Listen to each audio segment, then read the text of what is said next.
Well, good morning. It's Mystical Ariel here and coming to shake the matrix and give you all some things to think about. I hope you guys are all doing well. It's been a great morning for me. Had a nice meditation out in the desert here, getting myself packed up and ready. I got surgery this week, so if I'm not on here as often this week, just please understand. I got some crazy stuff dealing with my health and surgery coming up, and then I'll be resting. But, what's going on with everybody?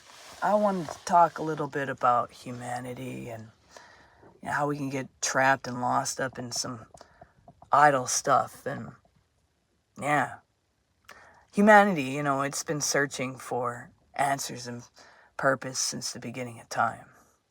Religion has often served as a source of knowledge and guidance, but it also can lead us astray. If I think about everything in my life and someone was to ask me, like, if you could go back and change anything in your life, would you? And crazy as my life was, and the crazy and all the insanity that happened, I wouldn't, because it made me who I am today.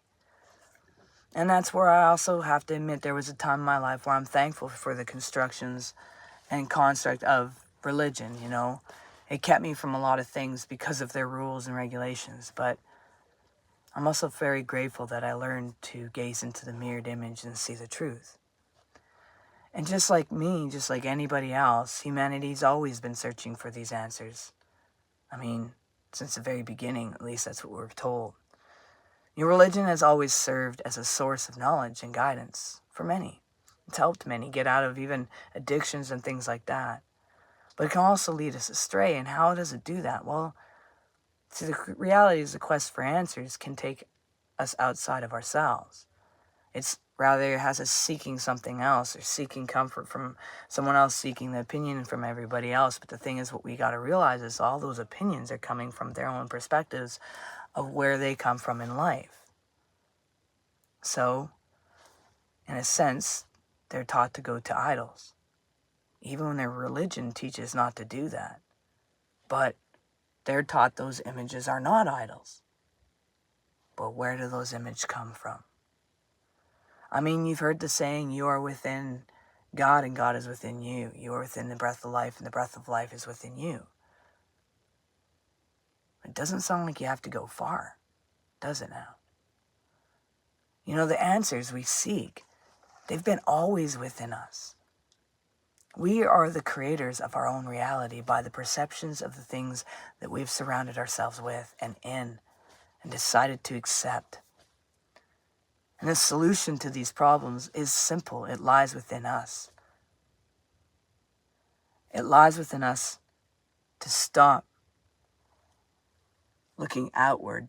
Because the thing is that happens with that. When we look outward to blame for our own stuff. We look outward. But when we look inward, we recognize there's no one to point a finger at but you. You're the common denominator, period. And that common denominator has been there for every experience. Therefore, that common denominator that's been there for every experience also is the spark of the divine. Well, why would you seek outward if that spark is inward? We are our reality because of what we've been taught and what we choose to believe. But the solution and the problem is within us.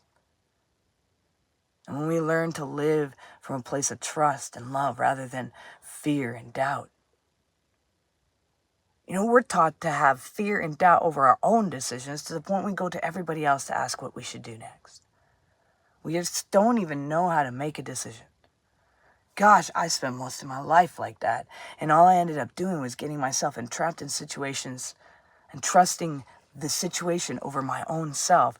And every time I had warning bells go off and I chose not to listen. Because I didn't realize the inner was right there. That breath of life in all existence was right here.